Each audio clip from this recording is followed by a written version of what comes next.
Aquatica Orlando is the water park just across the street from SeaWorld.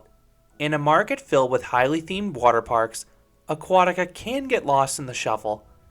While it may not have a 200-foot tall volcano or a snow-capped mountain, it does have a satisfying tropical atmosphere and a good slide lineup with arguably the most intense water slide I've ever experienced. Find out in this review if you should visit Aquatica the next time you're in Orlando. Aquatica Orlando opened in 2008. This would be the first of three Aquaticas to open. The second would be built at the San Antonio Park in 2011. The third would be the former Soak City in San Diego, although that park has been rebranded as Sesame Place. For simplicity's sake, all mentions of Aquatica from this point forward in this review will be in reference to the Orlando location. Aquatica is a separate gate and ticket from SeaWorld Orlando. Whatever you do, buy your tickets in advance. Tickets at the gate cost $90, but you can save $30 to $45 a ticket if you buy them online. The park is also included with some SeaWorld annual passes, which is how I've always experienced Aquatica. This is a pretty big water park, spanning 59 acres, and the entire park looks great. It has the feel of a tropical resort, which creates a relaxing feel. You have a sandy beach area in the center of the park. Then you have palm trees, foliage, and architecture reinforcing this theme. And your feet won't burn up here with the abundance of shade and sprayers along the midways. I've always visited Aquatica in the winter months to avoid the crowds. When I visited on a 70-degree November day, every single slide was a walk-on. When I visited in February, the park had a lot of tourists, but the locals stayed away so crowds were still manageable. If you visit during these times, lines should not be much of an issue. If you visit on a busier day, the park does offer a paid skip the line pass service and quick queue. The setup is a bit awkward though because on several slides you're routed up the same staircase as the standby queue and you need to squeeze past everyone else. Lines move at a steady rate here, as the staff dispatches rides as soon as they're allowed to. And speaking of the staff, they're awesome.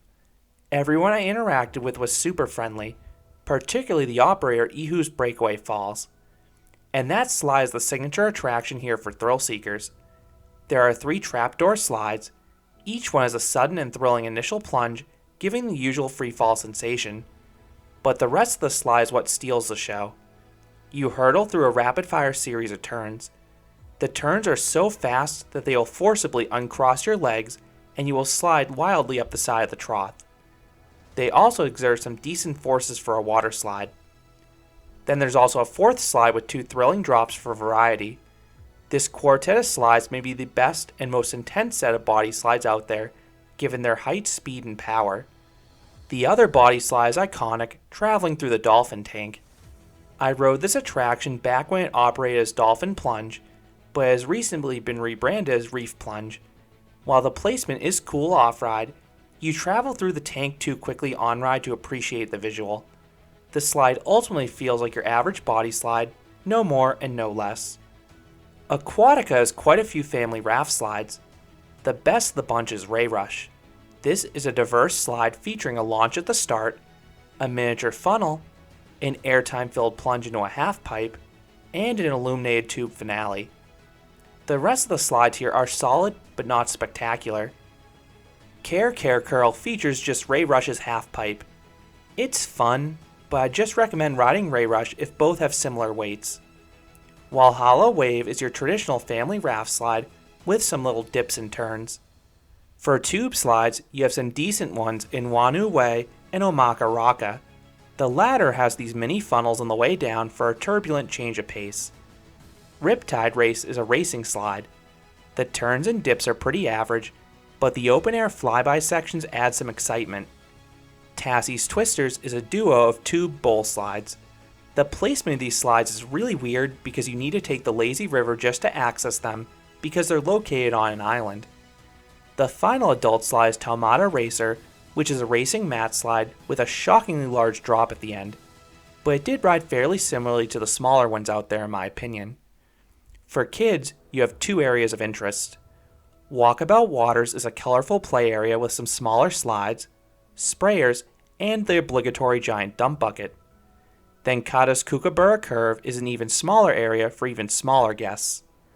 If you want to relax, you have the aforementioned lazy river plus 2 wave pools side by side. Then you also have a faster paced action river in Roa's Rapids. This is a must if you've never experienced a ride quite like it, because it's really cool being pulled by a rip current down the course. So do I recommend this Aquatica? I think the other major Orlando water parks have superior themes and slides, but if you have a SeaWorld annual pass, I think it is worth visiting Aquatica for a few hours. Ehu's Breakaway Falls cannot be missed if you love intense speed slides, and the park has a well-rounded slide lineup. Plus, you have that relaxing tropical atmosphere. So those are my thoughts on Aquatica Orlando. How do you think it compares to the other water parks in Orlando? Let me know your thoughts down in the comments. If you enjoyed this review, I'd appreciate it if you gave this video a like, and you consider subscribing, because there'll be a lot more roller coaster and amusement park videos here at Canopy Coaster. Thanks for watching.